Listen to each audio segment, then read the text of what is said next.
ನಿನಗಾಗಿ ಭಾಗ 125. ಇದ್ದಕ್ಕಿದ್ದಂತೆ ಅವಳ ಕೆಂಪಾಗಿದ್ದ ಮುಖ ಕಪ್ಪಾಗಿತ್ತು. ಅವನು ಅವಳ ಹತ್ತಿರ ರೊಮ್ಯಾನ್ಸ್ ಮಾಡಲು ಹೋದರೂ ಕೂಡ ಅವಳ ಕಪ್ಪಾದ ಮುಖವನ್ನು ನೋಡಿ ಬೆಚ್ಚಿದ.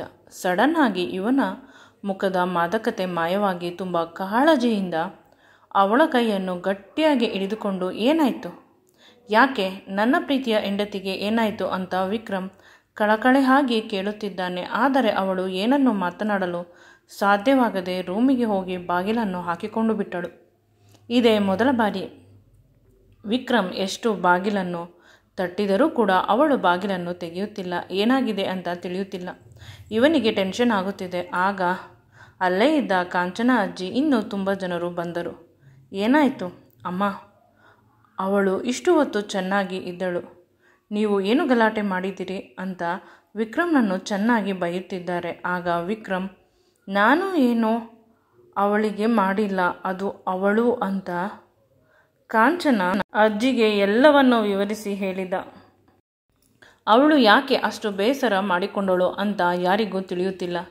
ಎಲ್ಲರೂ ತುಂಬ ಗಾಬರಿಯಾಗಿದ್ದಾರೆ. ವಿಕ್ರಮ್ ಇನ್ನು ಸ್ವಲ್ಪ ಹೊತ್ತು ಬಿಟ್ಟರೆ ಅತ್ತು ಬಿಡುತ್ತಾನೆ. ಚಿಕ್ಕಪ್ಪನ ಹೆಸರನ್ನು ಹೇಳುತ್ತಾ, ಈಗ ಬಂದಿರಾ ಅಣ್ಣ ಅವರೇ ಅಂತ ಏನೋ ಮಾತನಾಡುತ್ತಿದ್ದಳು.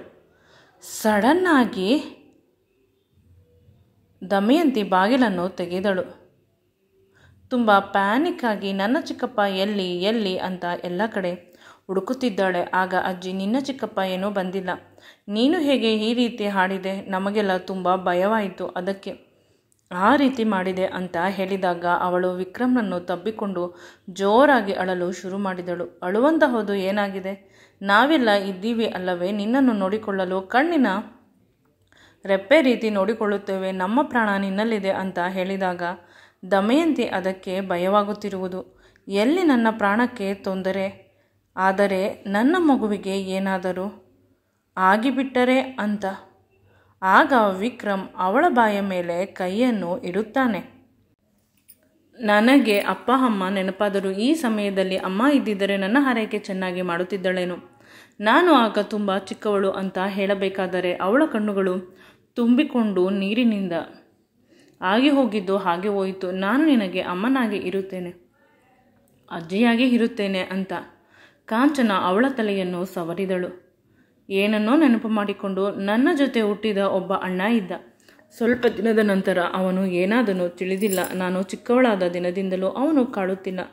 ಚಿಕ್ಕಮ್ಮ ನನಗೆ ಕೊಡುವ ಕಷ್ಟವನ್ನು ನೋಡಿ ನಾನು ಚೆನ್ನಾಗಿ ದುಡಿದು ನಿನ್ನನ್ನು ಸಾಕುತ್ತೇನೆ, ದುಡಿಯುವ ರೀತಿ ಆದ ಮೇಲೆ ನಿನ್ನನ್ನು ಕರೆದುಕೊಂಡು ಹೋಗುತ್ತೇನೆ ಅಂತ ಅವನು ಹೇಳಿದ. ಬಹಳ ಚಿಕ್ಕವನು ಆಗಲೇ ನನ್ನನ್ನು ಬಿಟ್ಟು ಹೊರಟು ಹೋದ.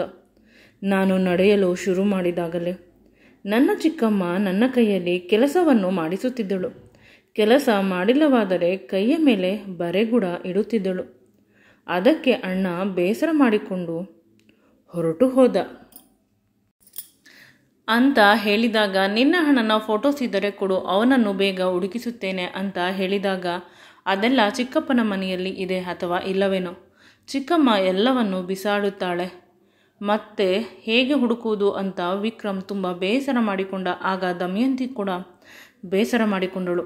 ಏನಾದರೂ ಆಗಲಿ, ನೀನು ಬೇಸರ ಮಾಡಿಕೊಳ್ಳಬೇಡ, ಯಾವುದಾದರೂ ಒಂದು ದಾರಿ ಇದ್ದೇ ಇರುತ್ತದೆ ಅಂತ ಹೇಳಿದ. ಆದರೆ ಅಣ್ಣನ ಬಲಭುಜದ ಮೇಲೆ ಒಂದು ಕಪ್ಪನೆಯ ಮಚ್ಚೆ ಇತ್ತು ಅಂತ ಅವಳು ಹೇಳಿದಾಗ ವಿಕ್ರಮ್, ನಾನು ಎಲ್ಲರ ಬಟ್ಟೆಯನ್ನು ತೆಗೆಸಿ ನೋಡಲು ಸಾಧ್ಯವಿಲ್ಲ, ನಿನ್ನ ಅಣ್ಣ ಹೇಗೆ ಆಗುತ್ತಾರೆ, ಅಕಸ್ಮಾತ್ ಮಚ್ಚೆ ಇದ್ದರೂ, ಮಚ್ಚೆ ಇದ್ದವರೆಲ್ಲ ನಿನ್ನ ಅಣ್ಣ ಆಗುತ್ತಾರಾ ಅಂತ ಅವನು ಹೇಳಬೇಕಾದಾಗ ಅವಳು ಸ್ವಲ್ಪ ಎಮೋಷ್ನಲ್ ಆದಳು.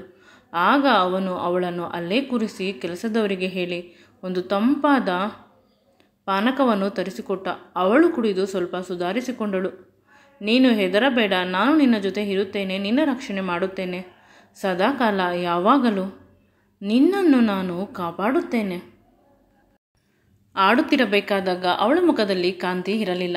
ನಿನ್ನ ಅಣ್ಣನನ್ನು ಹುಡುಕಿಸುತ್ತೇನೆ, ಯೋಚಿಸಬೇಡ ಅಂದಾಗ ಅವಳ ಮುಖದಲ್ಲಿ ಒಂದು ಹೊಸ ರೀತಿಯ ಕಾಂತಿ ಬಂತು.